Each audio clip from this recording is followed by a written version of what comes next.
Hey, welcome back.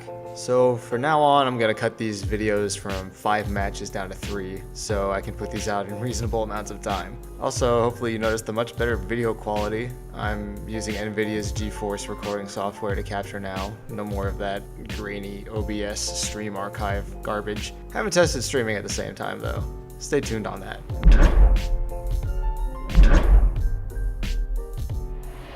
Starting on Control Center, I'm not sure this would have made a real difference in the outcome of this fight, but nonetheless, still an error on my part. Reacting to the Death Blossom with my ult here was intentional, even though we had a Mercy, because I saw her health was too low to survive. Their Zarya also drops a Graviton, which is great for me because I already spent my ult on something else. Once I'm free of the Graviton, I move to support my McCree up front, but there's nothing I can do to save him from this Roadhog hook combo. I see he's close to death, so I try to focus him down, and I absolutely should have. This is just sad. Sloppy aiming on my part. Again, given how many teammates I lost, I doubt killing that hog would have turned the whole fight around for us, but my goodness, this aiming is just sad.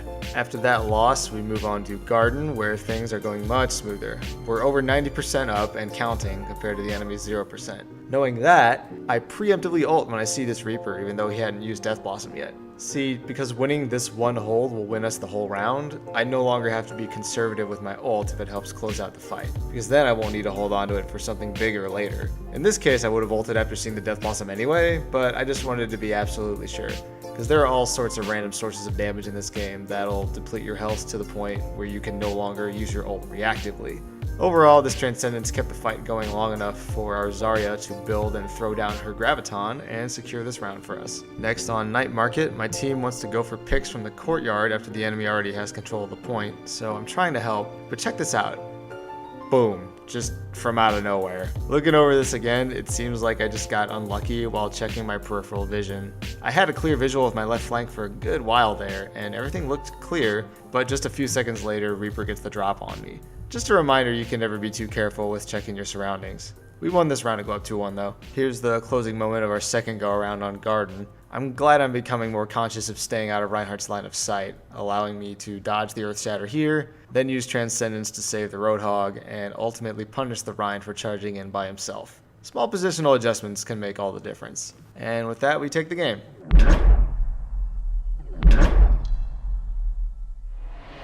Straight into another King of the Hill map here. Starting on Shrine, about halfway into the round, the enemy Genji activates his first sword, and I just stay calm and get a flick headshot here to shut him down. Just as I'm starting to feel myself though, I embarrass myself by forgetting the same advice about playing alongside a Lucio that I put in my own video. We both activate our ults in response to the Graviton. Not the worst thing in the world, since the threat of the enemy Genji was already gone, but still a careless mistake I could have avoided just by coordinating with the Lucio beforehand. After taking that, we go to Sanctum, and I make the exact same mistake. I even remember talking to the Lucio about it in the spawn room because we both recognized we screwed up. But I couldn't point to any heroes on the enemy team that the Lucio should specifically hold on to Sound Barrier for, like Tracer or Junkrat. So we kind of just let it slide and failed to formulate an actual plan. Unless you're stacked together with the same dedicated Lucio player all the time who understands your intentions, this is something you're always going to have to deal with. I just need to pull my head out of my ass and remember to do it every single time.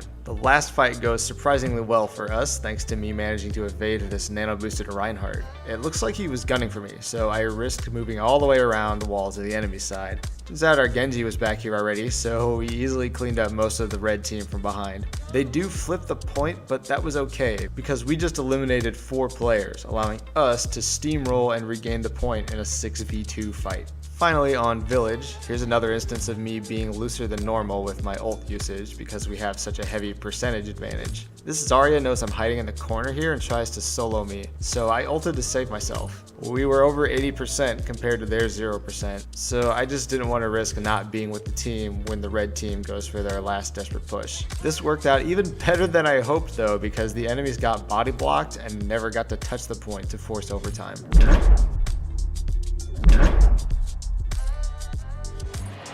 I honestly never thought I'd see a team comp like this in competitive play ever again, but here you go. Mei, Hanzo, and Torbjorn all together while I'm playing the only healer. Frankly, the smart thing I should have done here is switch to Mercy. Zen is totally inadequate as a solo healer, but Here we go. Here's an interesting evasion mistake on my part. Once my Zarya died, I was in a terrible position and beelined it for the top of the gas station. But this 76 smartly just followed me around the back. I should have just dropped off and into the gas station for cover and a health pack. The roof isn't always the safest place. Our Hanzo had switched to Lucio by this point, making for a much stronger composition. This fight right after the first checkpoint could have gone much differently if I paid closer attention to which ults were activating. I hear an enemy Deadeye, enemy Tac Visor, and enemy Nano Boost all at once, so I run for cover here. But after they're over, I take a peek, and I see 3 enemies frozen solid. This should have been a field day of discorded headshots for me, but I completely failed to hear the voice line for our team's Mei throwing down her Blizzard, so I was too late to capitalize on this juicy opportunity. We do manage to hold before the final checkpoint though, and again, because we're in overtime, winning this fight will end the round, so I use ult just in response to a couple of critical health bars, not to counter ult. Turned out to be a good decision. I'm noticing a pattern here. I see a pattern developing. On attack, after taking the first checkpoint, we get ambushed by Mei's ult while pushing the payload around the saloon. I heard the voice line and looked around to see where it was coming from before deciding whether or not to Transcendence, but it turns out the Mei was hiding on the roof of the saloon, then drops down and surprise freezes me super quickly, just as I'm about to press Q.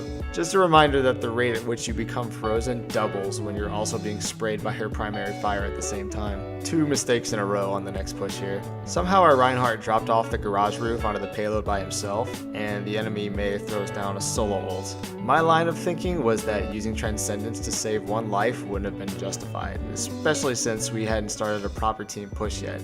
After I let him die though, our Ana decides to type in chat to let me know that I have apparently screwed up. Literally seconds later, a Reaper ults our 2 teammates on the payload while I'm still trying to stay safe in this cave. In my mind, I was still waiting for our whole team to group together for a coordinated effort, but I guess I didn't catch on quickly enough to the fact that my team was attempting smaller, trickle-like pushes. I didn't even notice we had a Widowmaker until I reviewed this footage again, and I'm even more baffled by her decision to push the payload with only a Reinhardt backing her up. But it's not really my place to judge their decisions. I should have seen where the rest of my team was and backed them up accordingly. And man, you want to talk about a heartbreaker. This overtime push was looking real good for us until this Reaper showed up. And unfortunately, he didn't catch the attention of the rest of my team. Not only did my garbage accuracy cost me here, I didn't even throw a Discord on him after that McCree died. This is literally a game-losing moment for me here. The Reaper charges his ult by killing me, then wipes all 3 of our teammates on the payload with it. He was so close to dying that whole time, but picking up soul globes kept him alive. Super disappointing.